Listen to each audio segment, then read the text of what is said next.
যেইখানে কোরআনে কারীম তেলাওয়াত করবে আমরা ওইখানে কোরআনে কারীম তেলাওয়াত শোনার জন্য যাব না, বরং ওইখানে মারামারি, কাটাকাটি, হট্টগোল, ফিতনা, বিশৃঙ্খলা, ফাসাদ সৃষ্টি করব। জোরে বলেন নাউজুবিল্লাহ। এই জন্য আল্লাহ রাব্বুল আলামিন পবিত্র কোরআনে কারীমের মধ্যে বলেন, وقال الذين كفروا لا تسمعوا لهذا القرآن والغوا فيه لعلكم تغلبون। আল্লাহু আকবার বলেন। আল্লাহ রাব্বুল আলামিন বলেন, ওই কাফির বেঈমানেরা তারা বলে, মুহাম্মদ যেইখানে কোরআনে কারীম থেকে তেলাওয়াত করে তোমরা ওইখানে কোরআনে কারীম শ্রবণ করার জন্য যেও না, তোমরা ওইখানে কোরআনে কারীম শ্রবণ করার জন্য যেও না, বরং তোমরা ওই জায়গায় মারামারি, কাটাকাটি, হট্টগোল, ফিতনা, ফাসাদ সৃষ্টি করো। যেইখানে কোরআনে কারীমের কথা হয় ওই জায়গায় কোরআনে কারীম তোমরা তো শুনতে যাবাই না, বরং তোমরা মারামারি করবা, কাটাকাটি করবা, বাধা প্রদান করবা, মাহফিল যেন না হয়, মাহফিলে প্যান্ডেল ভাঙ্গে দিবা, প্রশাসন নিয়ে আসবা, পুলিশ নিয়ে আসবা, র্যাব নিয়ে আসবা, বিজিবি নিয়ে আসবা। এইভাবে করে মাহফিলগুলো যেন তারা সাকসেস না করতে পারে পণ্ড করে দিবা, তাহলে তোমরা বিজয় লাভ করতে পারবে। জোরে বলেন নাউজুবিল্লাহ। আমরা দেখেছি 16 থেকে 17টি বছর যেইখানে কোরআনে কারীমের তাফসিরুল কোরআন মাহফিলের আয়োজন করা হয়েছে, অসংখ্য কোরআনে কারীমের মাহফিলগুলোকে ভেঙে দেওয়া হয়েছে, প্যান্ডেলগুলোকে ভেঙে দেওয়া হয়েছে, মাহফিল করতে দেওয়া হয় নাই। সামান্য সামান্য অজুহাতের কারণে তারা মাহফিল করতে দেয় নাই। কেমন অজুহাত? তাদের দলীয় কোনো নেতাকে প্রধান অতিথি করা হয় নাই, এই জন্য তারা মাহফিল করতে দেয় নাই। আবার কোনো সময় মাহফিল করতে দেয় না এই কারণে হকপন্থী যখন কোনো আলেমকে দাওয়াত করা হয়েছে, যারা আল্লাহর কোরআন থেকে কথা বলবে, যারা আল্লাহর কোরআন থেকে কথা বলে সরাসরি তাফসির করে, ওই সমস্ত বক্তাদের যদি দাওয়াত করে মাহফিলের আয়োজন করা হয়েছে, ওই জায়গায় তারা বাধা প্রদান করেছে, ওই মাহফিলটা আর তারা করতে দেয় নাই। এরকম করে নাই? অসংখ্য মাহফিল এরকম ভেঙে দিয়েছে, করতে দেয় নাই। এই কোরআনের পিছনে যারাই লেগেছে আল্লাহ রাব্বুল আলামিন তাদেরকে ধ্বংস করে দিয়েছেন। এই কোরআনের পিছনে লেগেছিল আবু লাহাব কোরআনে কারীমের পিছনে লেগেছিল। আবু লাহাবকে আল্লাহ রাব্বুল আলামিন ধ্বংস করে দিয়েছেন। আবু জেহেল কোরআনের পিছনে লেগেছিল, আবু জেহেলকে আল্লাহ তাআলা ধ্বংস করে দিয়েছেন। এইরকম করে 90 আবু জেহেল, 90 ফেরাউন, 90 নমরুদ, লেডি ফেরাউন, লেডি নমরুদ, তারা কোরআনের বিরোধিতা করেছিল, কোরআনের মাহফিলকে পণ্ড করার জন্য, কোরআনকে নিভিয়ে দেওয়ার জন্য তারা চক্রান্ত করেছিল। কিন্তু আল্লাহ রাব্বুল আলামিন তার বাতিকে কখনো নিভিয়ে রাখবে না, তার বাতিকে পথ করে উঠতেই থাকবে, জ্বলতেই থাকবে।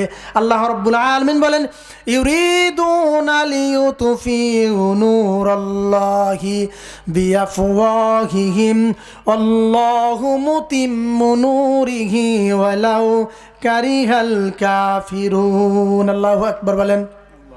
আল্লাহ রাব্বুল আলামিন বলেন, ওই কাফির বেঈমানেরা তারা তাদের মুখের ফুৎকার দিয়ে আমার দ্বীনের বাতিকে, আমার দ্বীনকে, আমার ইসলামকে, আমার কোরআনকে নিভিয়ে দিতে চায়। কিন্তু আমি আল্লাহ রাব্বুল আলামিন আমার কোরআনকে বিকশিত করব, পৃথিবীর বুকে কোরআনের আলোকে ছড়িয়ে দেব, জ্যোতিকে ছড়িয়ে দেব।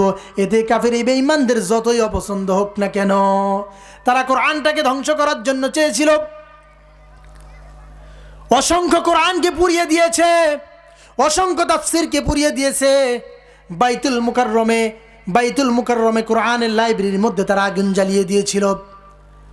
কিন্তু আল্লাহ রাব্বুল আলামিন পবিত্র কোরআনে কারীমের মধ্যে বলেছেন, ইন্না নাহনু নাযালনার যিকরা ওয়া ইন্না লাহু লাহাফিজুন। আল্লাহু আকবার বলেন।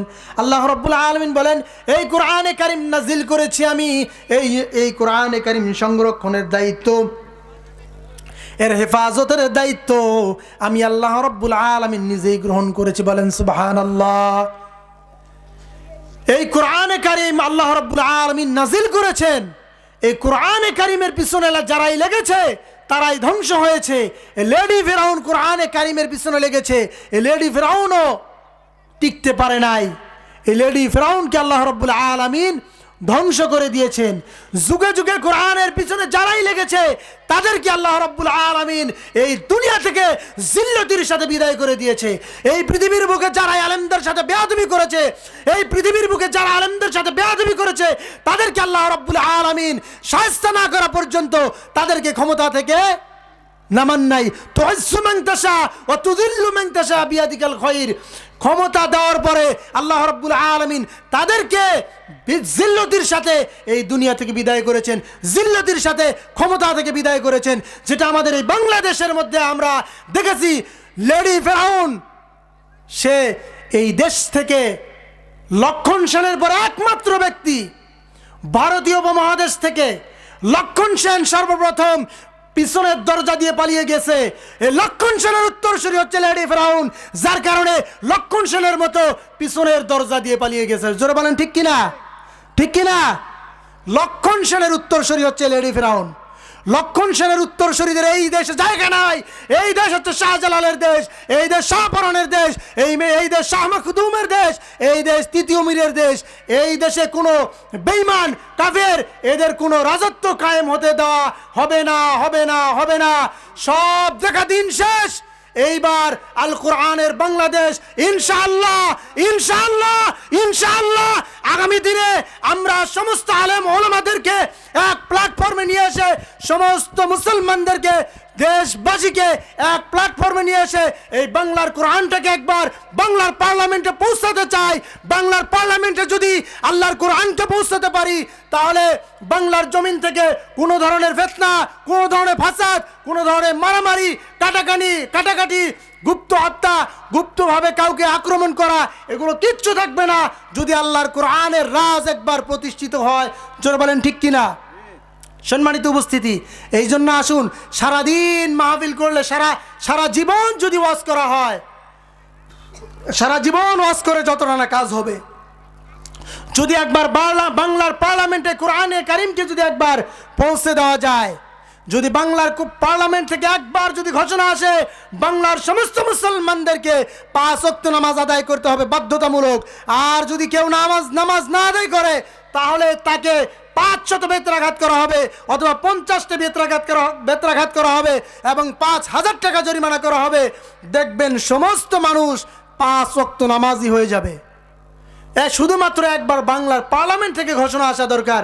এই জন্য আসুন, যেইখানে কোরআনে কারিমকে পৌঁছালে সমস্ত মানুষ দিনদার হবে, সমস্ত মানুষগুলো সঠিক রাস্তায় আসবে, সেইখানে ইনশাআল্লাহ আমরা এই কোরআনে কারিমকে পৌঁছাতে চাই। আল্লাহ রাব্বুল আলামিন আমাদের সকলকেই তৌফিক দান করুন। আমিন। ওয়া আখির দাওয়ানা আনিল হামদুলিল্লাহি রাব্বিল আলামিন। সবাই আমার জন্য দোয়া করবেন। আসসালামু আলাইকুম ওয়া রাহমাতুল্লাহি ওয়া বারাকাতুহু।